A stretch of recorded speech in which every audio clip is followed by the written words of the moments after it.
हैं ESPN 9 news. मैं हूं रोहित वर्मा। भारत में बाल पोषण की कमी के मामले चिंताजनक रूप से बढ़े हैं, जिससे बच्चों के ग्रोथ पर असर पड़ रहा है। एनएफएचएस के आंकड़ों से यह पता चला है कि उम्र के सापेक्ष कद में गिरावट वाले सबसे अधिक बच्चे भारत में। भारत नए सरकारी आंकड़े बताते हैं भारत में जो नए सरकारी आंकड़े वो बताते हैं कि अल्प पोषण और स्टनिंग के मामले उन सभी राज्यों में बढ़े हैं जो पिछले सर्वे में सकारात्मक ग्राफ दिखा रहे थे।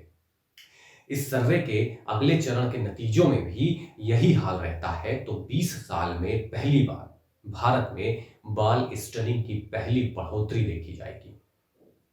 अधिकांश राज्यों में स्टैंडर्ड, वेस्टेड और अंडरवेट बच्चों की संख्या बढ़ी है। यहां तक कि केरल, गुजरात, महाराष्ट्र, गोवा और हिमाचल प्रदेश जैसे अपेक्षाकृत संपन्न राज्यों से ये स्टनिंग के आंकड़े सामने आए हैं, जबकि पिछले दशक में इन राज्यों ने अपने यहां स्टंटिंग की दर को कम कर लिया था। कई राज्यों में बाल विवाह प्रथा कायम है। सबसे अधिक मामले पश्चिम बंगाल, बिहार, त्रिपुरा में मिले हैं। वैश्विक स्तर पर बच्चों में अल्प पोषण को मापने के लिए 3 मुख्य सूचक होते हैं। स्टंटिंग मतलब उम्र के सापेक्ष कद में कमी, वेस्टिंग कद के सापेक्ष कम वजन और अंडरवेट उम्र के सापेक्ष कम वजन। दुनिया में स्टैंडर्ड यानी अविकसित बच्चों की सबसे अधिक संख्या भारत में है। 22 में से 18 राज्यों में 5 साल के कम उम्र के 1/4 से अधिक बच्चे स्टैंडर्ड होते हैं। मेघालय में 46.5%, बिहार में 42%, गुजरात में 39%, कर्नाटक में 35.5%, गोवा में करीब 26%, तो केरल में 23% बच्चे उम्र के सापेक्ष कद में छोटे हैं। 5 साल तक के बच्चों में वेस्टिंग की सबसे अधिक 25% की दर असम में पाई गई है। गुजरात में 25% और बिहार में 23% है। 5 साल से कम उम्र के अंडरवेट बच्चों में बिहार का आंकड़ा सबसे दयनीय है। 41% बच्चे वहां अंडरवेट मिले हैं। गुजरात में करीब 40% और महाराष्ट्र में 36%, गोवा में 24% और केरल में करीब 20% बच्चे अंडरवेट हैं। सरकार के समर्थक ये दलील भी देते हैं कि स्टंटिंग के मामलों में बढ़ोतरी का मतलब सरकार की स्वास्थ्य या पोषण नीतियों में किसी कमी से नहीं है, बल्कि इंडिया स्पेंड डाटा वेबसाइट में प्रकाशित international food policy research institute की सीनियर रिसर्च फेलो पूर्णिमा मेनन के बयान के मुताबिक ये कोई अच्छा समाचार नहीं है। 2015 और 2019 के बीच पैदा हुए बच्चों में स्टंटिंग के मामले कुछ हद तक पिछले कुछ वर्षों की आर्थिक मंदी को भी रिफ्लेक्ट करते हैं। इसका मतलब यह है कि इस अवधि में कमजोर बच्चे पैदा करने वाली माओं की खाने की स्थिति कैसी थी और क्यों उनके पास पर्याप्त पोषण युक्त आहार नहीं था। यह देखा जाना चाहिए और आखिरकार यह भी देखना चाहिए कि इस अवधि में उन पर क्या गुजर रही थी। तो ये कुल मिलाकर आर्थिक सामाजिक स्थिति का हाल भी बताते हैं और इस हाल के लिए सरकार की नीतियां भी किसी ना किसी रूप में जिम्मेदार कही जा सकती है। उनका कितना क्रियान्वयन हुआ है, कितनी योजनाएं लागू हो पाई हैं, लाभार्थियों तक वास्तविकता में कितना लाभ पहुंचा है, ये सब अंतिम आकलन में आना ही चाहिए। केंद्र हो या राज्य, सभी सरकारों को इस बारे में सचेत रहना चाहिए। नीतियों और फैसलों और कार्रवाइयों की आलोचना का अर्थ देशद्रोह नहीं होता। हर मामले में यही रोना लेकर बैठ जाने वाली सरकारों को थोड़ा आत्मचिंतन करना चाहिए और आलोचना को आगे के लिए सबक की तरह देखना चाहिए। इस पर विशेषज्ञों का कहना है कि यह आंकड़ा भले ही 2019 का है और इसमें इस साल की स्थिति नहीं दर्ज है, लेकिन सरकार को चाहिए कि आपात आधार पर हर 3 महीने के आंकड़े जारी करे और इसके लिए युद्ध स्तर पर अपनी टीमें उन इलाकों में रवाना करे जहां हालात ज्यादा खराब होने की आशंका है। स्वास्थ्य सेवाओं में सुधार राजनीतिक इच्छा शक्ति के बिना तो नहीं होगा।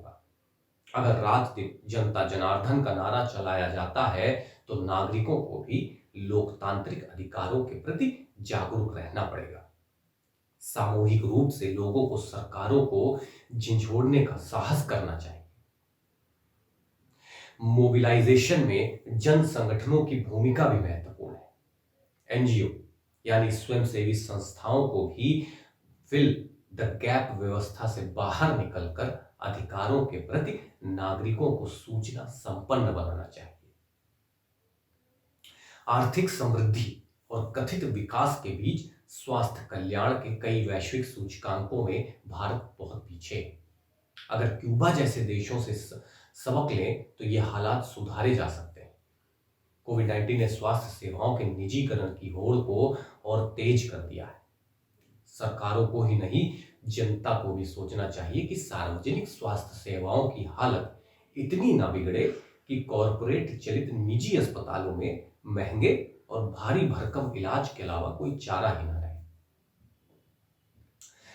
नेशनल फैमिली हेल्थ सर्वे यानी एनएफएचएस के मुताबिक राहत यह है कि 22 राज्यों में से 18 राज्यों में 2 साल से कम उम्र के 70% बच्चों का पूरी तरह प्रतिरक्षाकरण कर दिया गया है, यानी उन्हें सभी जरूरी टीके लगाए जा चुके हैं। उन्हें टीबी से बचाने वाले बीसीजी का एक टीका, डिप्थेरिया मतलब काली खांसी और टिटनेस से बचाने वाले डीपीटी के 3 टीके, पोलियो के 3 टीके, खसरा चेचक का 1 टीका लग चुका है। एक खास बात ताजा सर्वे से यह निकली है कि भारत की आबादी दर स्थिर हो रही है, क्योंकि टोटल फर्टिलिटी रेट यानी टीएफआर अधिकांश राज्यों में गिरा है। बिहार, मणिपुर और मेघालय को छोड़कर पहले चरण के सभी राज्यों में टीएफआर 2.1 या उससे कम है। मतलब परिवार नियोजन में आधुनिक गर्भ निरोधकों का उपयोग बढ़ा है, लेकिन इसमें पुरुषों की भागीदारी कम बनी हुई है। महिला वृद्धिकरण ही अधिक है। एनएफएचएस भारत में स्वास्थ्य डाटा का प्रमुख स्रोत है, जिसका इस्तेमाल स्वास्थ्य योजनाओं की प्रगति और बच्चों और महिलाओं के स्वास्थ्य में सुधार का आकलन करने में किया जाता है। वर्तमान सर्वे अगर देखें, मतलब 2019 से 2020 का ये 5वां सर्वे है और इसमें बताया जाता है कि देश के 6 लाख घरों तक पहुंचा है। इसके पहले चरण के तहत 17 राज्यों और 5 केंद्र शासित प्रदेशों से मिले नतीजे सार्वजनिक किए गए। प्रमुख राज्यों में केरल, गुजरात, पश्चिम बंगाल, कर्नाटक, गोवा, हिमाचल प्रदेश, आंध्र प्रदेश, तेलंगाना और पूर्वोत्तर राज्य शामिल थे। दूसरे चरण में 12 राज्य और 2 केंद्र शासित प्रदेश हैं, जिनमें यूपी, राजस्थान, पंजाब, हरियाणा, उत्तराखंड, तमिलनाडु, जम्मू कश्मीर और दिल्ली जैसे राज्य हैं। कोविड-19 की वजह से कार्य अवरुद्ध होने के बाद इन राज्यों का सर्वे अगले साल मई तक खत्म होने की संभावना जताई जा रही है और एक और सर्वे निकलकर हमारे पास सामने आएगा और उस पर फिर मैं आपको एक वीडियो बनाकर विश्लेषण के साथ बताऊंगा। तब तक के लिए इजाजत दीजिए मुझे। नमस्कार।